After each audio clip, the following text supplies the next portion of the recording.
El tifón Sudelor ha entrado en China con vientos de hasta 150 kilómetros por hora. En algunos lugares se han registrado las mayores precipitaciones del último siglo. Las autoridades han tomado todo tipo de precauciones, como obligar a 370.000 personas a abandonar momentáneamente sus hogares, pero ni así se ha podido evitar que al menos 12 personas hayan muerto o desaparecido. A 140 kilómetros de allí, en Taiwán, 3 millones de personas siguen sin luz.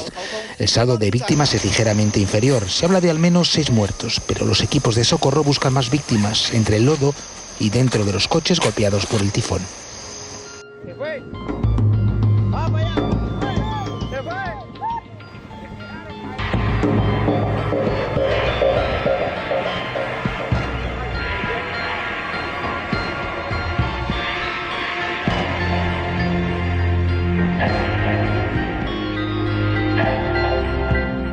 Tres argentinos han muerto y varios miles se han visto afectados por las inundaciones registradas como consecuencia de un temporal al sur del país.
much does California and their farming affect the nation as well as the world?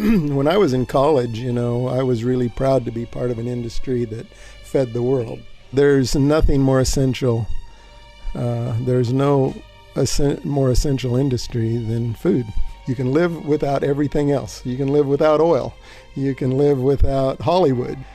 You can even live without teachers, but you can't live without food. It's very, very important for a country to retain its sovereignty to be able to feed itself. If there were to be an agricultural collapse in California, what would that look like? We see plenty of movies, don't we, where there isn't any food and stuff. Boy, I don't even want to think of that. Surely we're smarter than that, Kayla. Surely we can come together and solve these things. I know there are people, elitists, that think there's too many people on the planet, so some should just die. There's elitists that think we shouldn't be farming. They don't feel a connection to every man. These elitists need to be held responsible for the outcome of their action. That's number one. Then number two, we're not dumb people. Californians aren't dumb people. And the technology exists. We talked about that acre foot. For $500, we can desalinate an acre foot of seawater. 80% of Californians live within 50 miles of the ocean. For a fourth the cost of this train we're building, we could produce more water. Farmers would be happy to pay for it. People whose lawns are drying up. We don't need to be treated like dogs, being thrown bones by these elitists. Here, you peasants, you fight over this because there's only this much. That isn't the way Californians are. That isn't the way Americans are. Every single human on this planet to survive needs shelter, water, and food. And love. We'll put the love in there too. Do you believe that we could be seeing the crippling of an American empire? Whether intentional or just because we're not responding to what is going on here and now? Yes, I do believe it is intentional. At the top, with those elitists, when you get into their enclave, they want agriculture to stop in California. They'll never admit it in public, but I've been in their private groups, and that is how they feel amongst themselves. And these people wield a lot of power. How insane is that? What civilized country in the history of the world, Kayla, has ever knowingly destroyed its own food source? Where has that ever happened? If you watch the Israel Project, Israel, Australia, countries with a lot less water than we have are doing it. Israel now has more water than they know what to do with, and they're much drier than we are. So surely we're intelligent enough to work together to hold these elitists accountable for the outcome of their actions. But it's going to take an informed citizenry, so that's why I appreciate what you're doing. People need to have honest truth. And don't just listen to me. Go get your own information, This is just one farmer with mud on his boots talking from his perspective. But it's a pretty well-rounded perspective, and I'm positive what I'm saying would hold in any court, or I wouldn't say it. So we can fix this thing, and we can fix it quickly. We're an intelligent people. We have options. It's not like we have to invent the option. The options are there. We just need to have the intelligence and the courage to exercise them, and the courage to hold people responsible for the outcome of their actions. That's what I want more than anything, that people be held responsible for the outcome of their actions. Thank you.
The EPA admitting it accidentally sent 3 million gallons of sludge into that river, which is now laced with dangerous chemicals and heavy metals, arsenic and lead among them.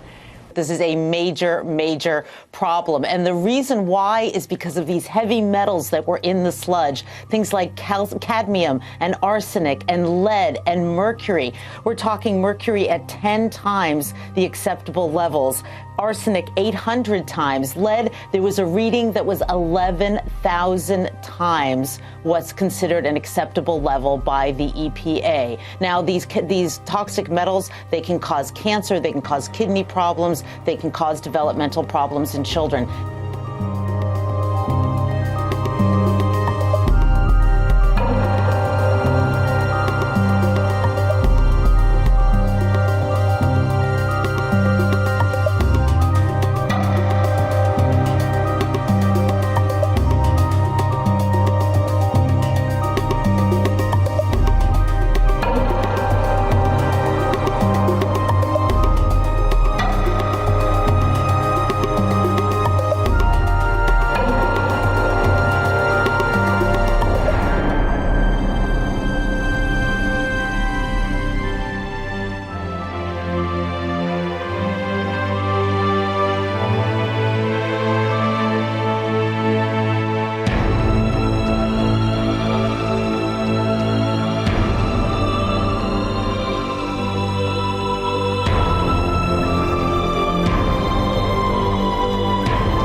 that there is no doubt that the U.S. economy is far stronger now than it was in 2008. What I would encourage people to evaluate is the ongoing strength and resilience of the U.S. economy. Now, Jeffrey, it is true the US markets haven't suffered quite as badly as in Europe, but would you share that sense of optimism coming from the White House? I'm not sure that's entirely correct, that it's sounder today than it was in 2008, but I don't think there's any reason for a panic. I mean, the problem with panic in the US is that it always results in terrible policies. I mean, all day today you've got crazy people running around blaming everything except the real problem. They blame China, they blame the existence of trade itself. We've got a lot of demagogues on the loose who are going to try to use this very normal expected market correction to try to fundamentally upset the economic order of the world. And I think that's what's mostly dangerous about it. So how dependent is the American financial market on what happens in Asia and Europe?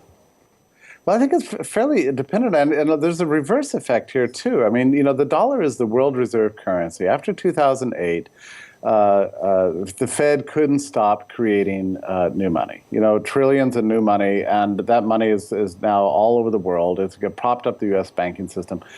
We've held interest rates down to zero for 7 years.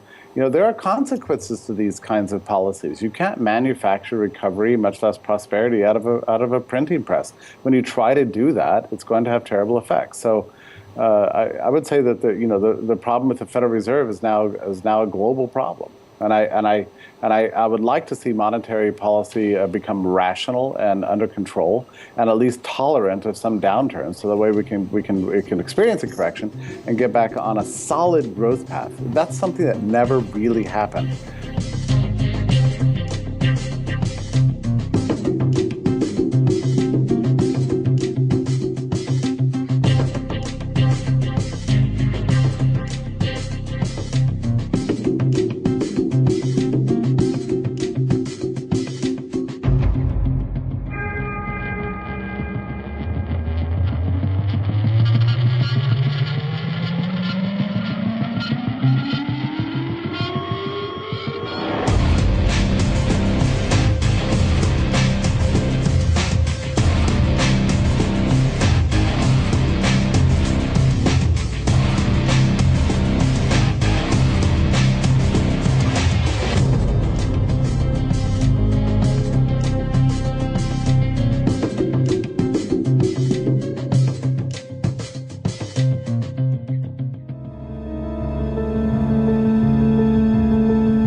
La gente en Europa está completamente aterrorizada porque vemos que los líderes europeos, entre ellos los primeros ministros, no son capaces de controlar la situación.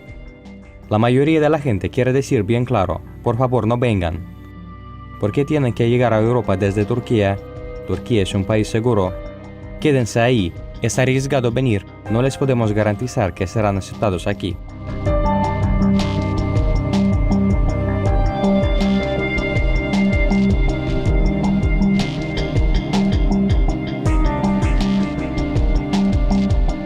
There is also the causality. As long as the people in power do not recognize that this crisis was caused by what we in the West have done for the last 10, 15 years in the Middle East to wreak havoc on these countries, that there is a direct causality. As long as we do not recognize this and say we have to change our policies towards these countries, these things are going to go on.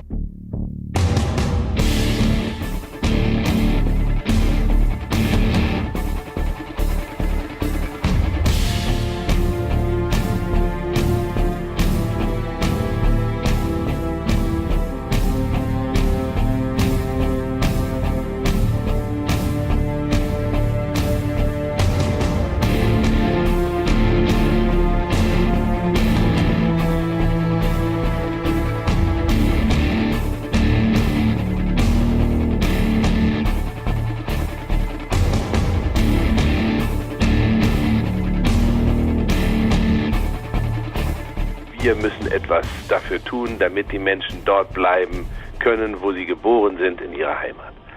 Das ist aber nicht unsere Politik. Wir, die NATO, die Europäische Union, betreiben buchstäblich, absichtlich eine Unsicherheitspolitik in vielen Ländern der Welt. Wir schaffen tatsächlich dort, wo wir nicht ganz schnell eine uns genehme Regierung einsetzen können, durch den sogenannten Regime Change, schaffen wir lieber eine Chaoszone, und das können wir eben beobachten durch den sogenannten arabischen Frühling. Dass die Flüchtlingszahlen so steigern, das nenne ich Chaosmanagement unserer Regierung. So große Flüchtlingszahlen wie jetzt, ich spreche von einer 250 Millionen Menschen, die allein in diesem Jahr nach Europa drängen sollen, das kann nur gehen, wenn das heimlich von den Regierungen unterstützt wird. Es soll ja Unruhe geschaffen werden in Deutschland, die man dann unterdrücken kann, und dann kann man wieder demokratische Rechte abschaffen, und darum geht es hier in den letzten 20 Jahren ja insgesamt.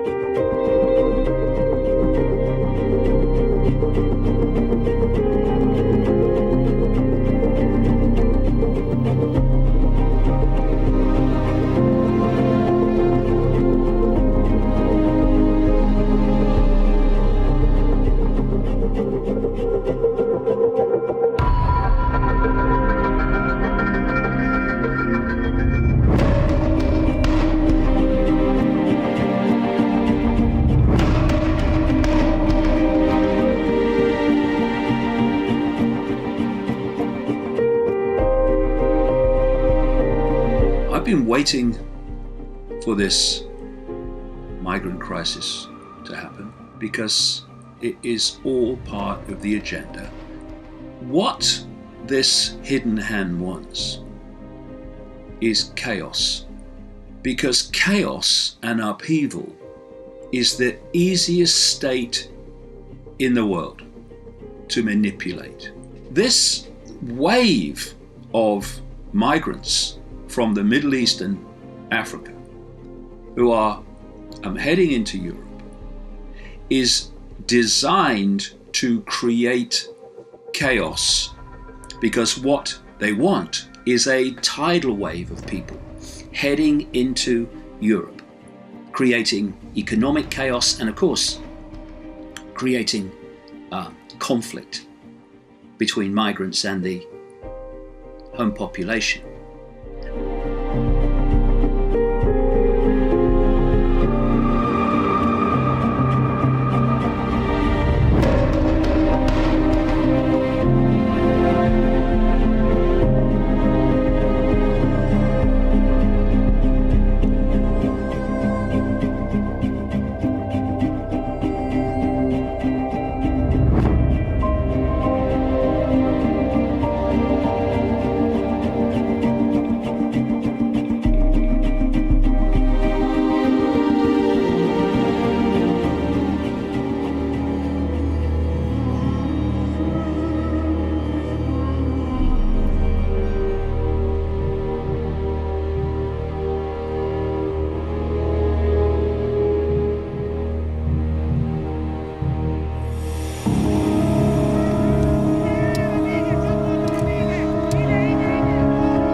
El primer ministro izquierdista, Alexis Tsipras, prometió en su ascenso al poder al pueblo griego acabar con las graves medidas anticrisis. 7 meses después alcanzó un acuerdo con la Troika para el tercer rescate financiero, que incluye más recortes económicos y privatizaciones. Ahora anuncia su dimisión y la de su gabinete, a la vez que convoca elecciones anticipadas.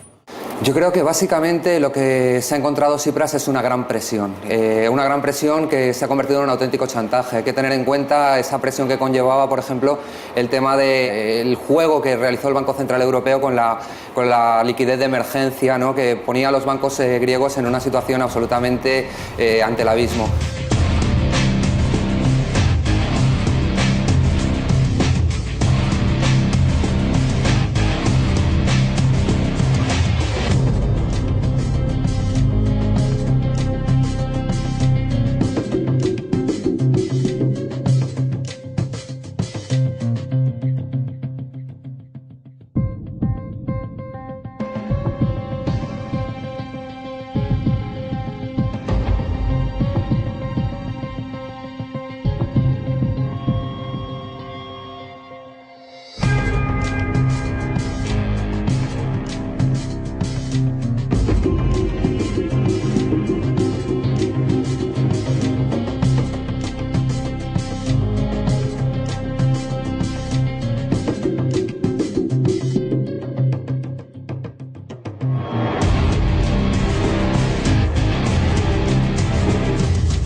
I'm here to tell you we have created something that is harming us, and it is getting out of control.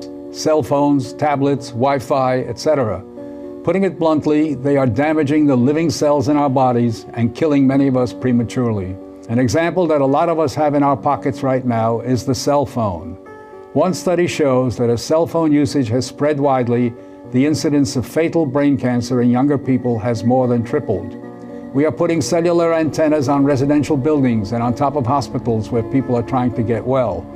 Wireless utility meters and cell towers are blanketing our neighborhoods with radiation. It is clear to many biologists that this can account for the rising cancer rates. Future generations, our children, are at risk. The biological facts are being ignored, and as a result, the safety limits are much too high. They are not protective. The World Health Organization and international standard-setting bodies are not acting to protect the public's health and well-being. International exposure guidelines for electromagnetic fields must be strengthened to reflect the reality of their impact on our bodies, and in particular, on our DNA.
I have a list of probably 25 to 30 frequencies which can induce maybe up to 50 physiological and neurological illnesses. The problem we have today is that under the direction of the United States government, most of the Western countries, they were all advised not to tell people the truth. And so what we have now is really a runaway train.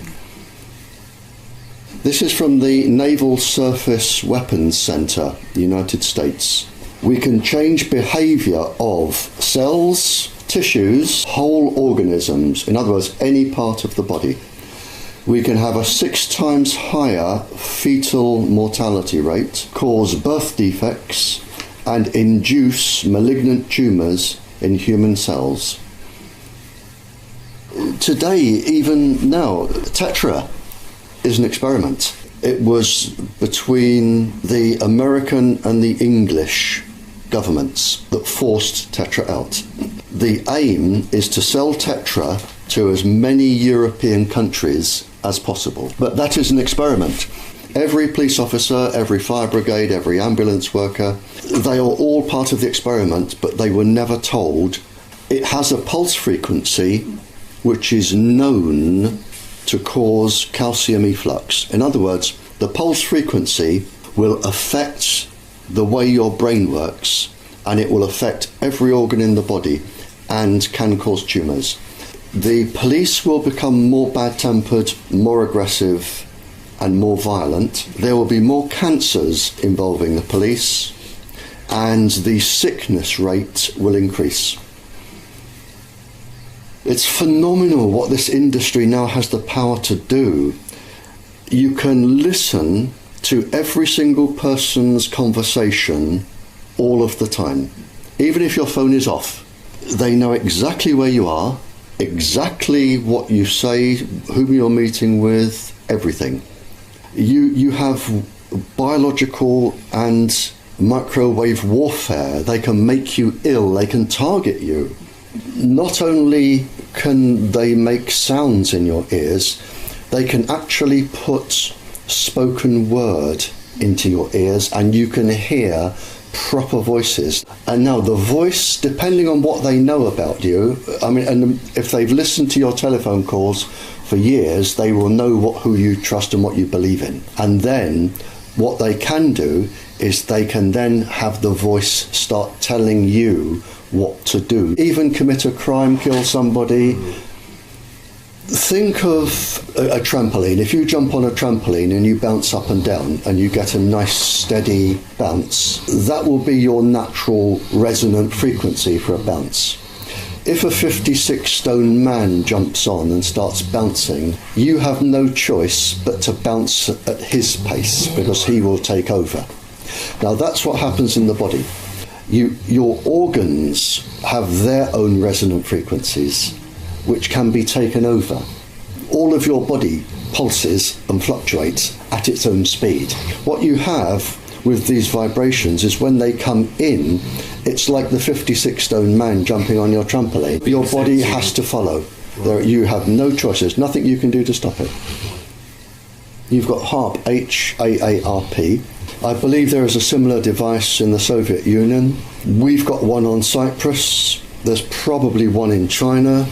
And with HAARP, you can just beam microwaves anywhere in the world. And you can target specific houses. You can target entire countries. So we're getting to a phase now where we can literally destroy the planet. A scientist asked to see me, and he said, I've had a really bad problem, Barry. He said, I've just done an experiment for the government. He said, I was asked to test the heart and the brain against the tetra wave frequency. And he said to me, how long would it take you to do that experiment? And I said, well, 10 years. He said, do you know how long they gave me? He said, within the hour, I completed both and had time for a cup of coffee. Clearly, it came out negative and safe. And all the people were told was that the country's top scientist had tested it and found it safe. And he said, now I know this is going to cause cancer. What can I do? If I breathe a word of this, I'm going to lose my job and I'm never going to get another one. Now, that's one example. Another is George Carlo. He did a 10-year experiment for the industry. He found that microwaves caused cancer. They said, we're not going to publish. And he said, well, you must, because people need to know this. And they said, no, we've decided not to publish. And he went ahead and published anyway, lost his job, lost his research, had his house burnt down. It just gives an example of what the industry is capable of doing. The whole communication system could be made safe. There are ways to stop the microwaves causing resonant frequency damage inside the body. But it costs money and they would have no profit. Right. So they won't do it.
Da Information immer zur Wahrnehmung führt und Wahrnehmung die Grundlage jeden Handelns ist, begründet Information letztendlich auch die soziale Realität, ebenso den Wandel dieser. Nummer 1. Kehre die Aufmerksamkeit um. Das Schlüsselelement zur Kontrolle der Gesellschaft ist es, die Aufmerksamkeit der Öffentlichkeit auf unwesentliche Ereignisse umzulenken, um sie von wichtigen Informationen über tatsächliche Änderungen durch die politischen und wirtschaftlichen Führungsorgane abzulenken. Somit kehrt die öffentliche Meinung dem wirklichen gesellschaftlichen Problem den Rücken zu, berieselt und abgelenkt durch unwichtige Angelegenheiten. Nummer 2. Erzeuge Probleme und liefere die Lösung. Diese Methode wird Problem-Reaktion-Lösung genannt. Es wird ein Problem bzw. eine Situation geschaffen, um eine Reaktion bei den Empfängern auszulösen, die danach eine präventive Vorgehensweise erwarten. Verbreite Gewalt oder zettle blutige Angriffe an, damit die Gesellschaft eine Verschärfung der Rechtsnormen und Gesetze auf Kosten der eigenen Freiheit akzeptiert. Oder kreiere eine Wirtschaftskrise, um eine radikale Beschneidung der Grundrechte und die Demontierung der Sozialdienstleistung zu rechtfertigen. Nummer 3. Stufe Änderung ab. Verschiebe die Grenzen von Änderungen stufenweise, Schritt für Schritt, Jahr für Jahr. Nummer 4. Aufschub von Änderungen. Die folgende Möglichkeit auf Akzeptanz einer von der Gesellschaft ungewollten Änderung ist es, sie als schmerzhaftes Muss vorzustellen, damit die Gesellschaft es erlaubt, sie in Zukunft einzuführen. Es ist einfacher, zukünftige Opfer zu akzeptieren, als sich von ihnen sofort auszusetzen. Nummer 5. Sprich zur Masse wie zu kleinen Kindern. Die Mehrheit der Inhalte, die an die Öffentlichkeit gerichtet werden, werden durch Art und Weise der Verkündung missbraucht. Sie sind manipuliert durch Argumente oder sogar durch einen gönnerhaften Ton, den man normalerweise in einer Unterhaltung mit Kindern oder geistig behinderten Menschen verwendet. Nummer 6. Konzentriere dich auf Emotionen und nicht auf Reflexion. Der Missbrauch des emotionalen Aspektes ist eine klassische Technik, um eine rationale Analyse und den gesunden Menschenverstand eines Individuums zu umgehen. Darüber hinaus öffnet eine emotionale Rede Tür und Tor, Ideologien, Bedürfnisse, Ängste und Unruhen, Impulse und bestimmte Verhaltensweisen im Unterbewusstsein hervorzurufen. Nummer 7. Versuche die Ignoranz der Gesellschaft aufrechtzuerhalten. Die Masse soll nicht fähig sein, die Methoden und Kontrolltechniken zu erkennen. Bildung, die der gesellschaftlichen Unterschicht angeboten wird, soll so einfach wie möglich sein, damit das akademische Wissen für diese nicht begreifbar ist. Nummer 8. Entfache in der Bevölkerung den Gedanken, dass sie durchschnittlich sei. Erreiche, dass die Bürger zu glauben beginnen, dass es normal und zeitgemäß sei, dumm, vulgär und ungebildet zu sein. Nummer 9. Wandle Widerstand in das Gefühl schlechten Gewissens um. Erlaube es, dass die Gesellschaft denkt, dass sie aufgrund von zu wenig Intelligenz, Kompetenz oder Bemühungen die einzig Schuldigen ihres Nichterfolges sind. Das System wirkt also einer Rebellion der Bevölkerung entgegen, indem dem Bürger suggeriert wird, dass er an allem Übel schuld sei und mindert damit dessen Selbstwertgefühl. Dies führt zur Depression und Blockade weiteren Handelns. Ohne Handeln gibt es nämlich keine Revolution. Nummer 10. Lerne Menschen besser kennen, als sie es selbst tun. In den letzten 50 Jahren entstand durch den wissenschaftlichen Fortschritt eine Schlucht zwischen dem Wissen, welches der breiten Masse zur Verfügung steht, und jenem, das für die schmale Elite reserviert ist. Gegenwärtig kennt das System den Menschen, den einzelnen Bürger, besser als dieser sich selbst und verfügt somit über eine größere Kontrolle des Einzelnen.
de aceleración, lo ha contado Nieves. En este caso quizás estéis más de acuerdo de lo que parece.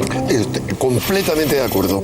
No solamente en que la aceleración es brutal, forma parte de la aceleración global que la humanidad experimenta en todos los órdenes, porque nunca ha habido un mayor incremento en la población, simultáneamente un incremento, por ejemplo, en la intensidad de los terremotos, también de cuestiones como los huracanes. Nunca ha habido una aceleración exponencial tan intensa en el conocimiento. Es decir, es absolutamente exponencial, tenemos acceso a todo el conocimiento prácticamente de la humanidad, etcétera, etcétera. Lo fascinante es que esa aceleración y todo lo que está ocurriendo aquí, simultáneamente, por lo poco que sabemos que está ocurriendo en el resto del sistema solar. Hay a su manera lo que podríamos llamar, porque algunos planetas se supone que no tienen atmósfera, hay cambios climáticos. Ha habido toda una aceleración de los cambios en el último siglo. Lo que yo creo es que estamos pasando por un proceso cósmico similar al que algunos científicos atribuyen las anteriores extinciones. ¿Cuál es el problema? Según algunos científicos, como por ejemplo el geofísico ruso Dmitriev, no solo él, otros muchos, lo que dicen es que estamos en una zona del cosmos donde hay un impulso, o sea, un flujo de partículas tremendas, y que todo eso nos va a conducir a una situación de forma inmediata en la cual solo aquellas especies e individuos o grupos de individuos que sean capaces de realizar los cambios radicales que les permitan adaptarse a las condiciones cambiantes serán capaces de sobrevivir. Y esto, traducido en términos humanos, significa o llevamos a cabo una revolución psíquica ya, es decir, o nos damos la vuelta y empezamos a actuar, a pensar, a sentir de otra manera y nos sentimos completamente hermanados con la Tierra, o nos caeremos por el abismo.